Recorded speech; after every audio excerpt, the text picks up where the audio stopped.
Greetings and welcome to Executive Competencies. I'm Paige Stover, here today with Professor Keld Jensen. Keld is the author of more than 20 books that have been published in the UK and Europe. But Keld, your new book, SMARTnership, The Third Road, is this your first book in the US? It was the first book in the US, yes it is. Now, how did that come to be? Well, it's a concept we've been working with for a long time in Europe. The organization I'm heading was originally established in 1976 back in Sweden. And I've had books being sold in the US but never published locally in the US. So I'm very happy and very proud that we're getting this book out, locally published in the US as the first one. Well, SMARTnership, I must say, is a word I've never heard of. Now, is that a word you invented or is it something they're using in Europe?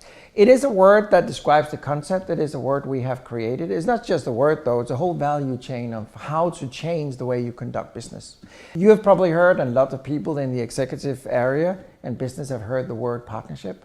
And we don't really believe so much in that concept because so many executives we're working with and so many clients are believing they're working in a kind of a partnership. But what they're really doing is they're just in a long-term zero sum. And just to explain the concept of zero sum very quickly, zero sum means that in a relationship with you, I'm winning at the expense of you, or you might be winning at the expense of me. So we got a winner and a loser. So many companies believe they're in a partnership, but basically it's a long-term zero sum. So throughout the years, we have developed the concept of SMARTnership that basically means that the two parties involved in any kind of relationship can actually utilize the potential of up to additional 42%.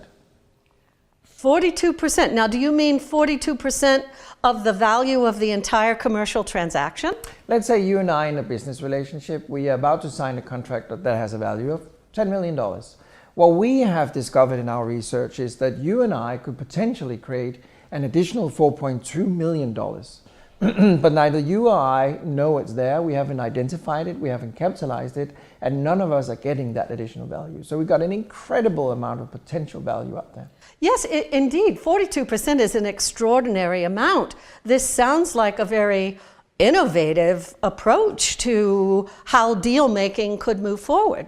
What is great, Paige, about this is really not rocket science. It's all about knowing what toolbox to use and what tools in the toolbox to use. And then it's about changing the behavior and changing of the mindset.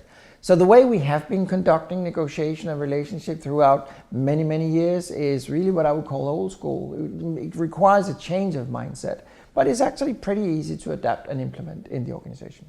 So if I understand you correctly, if I am going to the negotiation table, hypothetically, I have the choice of a zero-sum strategy, yes, a partnership strategy, yes, or as you suggest, if I want to gain access to the 42%, I will pursue SMARTnership instead. Absolutely.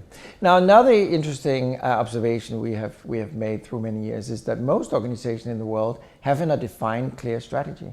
So when I'm sitting with the head of an organization, I'm very often asking, so what's the official strategy in your corporation? And many times I'm just sitting with a counterpart that is going absolutely blank because they don't even understand the question.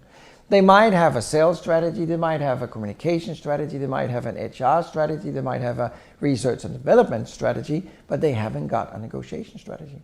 And not defining a clear negotiation strategy is just as bad as not creating the budget for the next year, or having created a research and development strategy. So it's actually all starts with identifying a strategy. How do we as a corporation want to negotiate with our stakeholders, shareholders, suppliers, clients, whatever? So are you suggesting then that negotiation goes to the very core or the foundation of the decision making that's happening in the C-suite? Absolutely. A lot of executives don't understand that negotiation is actually a leadership philosophy. It's something that needs to be implemented at the high level in a corporation. It's something that is implemented and a crucial part of the strategy and the success of any company in the world. So as I read your book, which I did do in preparation for this, I learned another new word, the word NegoEconomics, which you suggest is fundamental to accessing the 42% once I'm into a SMARTnership relationship with my counterpart. Sure. Is that correct? That's correct. What we see is very often companies only working in what we call the traditional room for negotiation. That means the difference between the maximum a buyer want to buy and the limit, the threshold that a salesperson can actually get to. That is what I call the traditional room for negotiation. If we move into SMARTnership and try and utilize the potential for NegoEconomics, that means that the traditional room for negotiation is not enough. We're actually trying to utilize the asymmetric value between the two parties. So we're capable of utilizing that additional 42%. We can increase that size and the difference between the two parties. And three things will basically happen. One of them is the negotiation becomes easier. Secondly, the room for negotiation becomes bigger. And that means that both parties can gain more without the other one is paying. You also make the point in your book that the concept of trust and, in fact, the infusion of trust back into a commercial relationship is also at the core of SMARTnership and NegoEconomics. One thing we discovered some years ago is that trust in the Western world is dropping. So that means that you and I paid to trusting each other less today than we did 10 years ago, and we trust each other less than even more than we did 20 years ago. And trust is one of the fundamental for financial success. So that means if we have a very high level of trust, our transactional cost will actually be reduced and our profit will go up. If we have a very low level of trust, our transactional cost will be increasing and the profit will be reduced.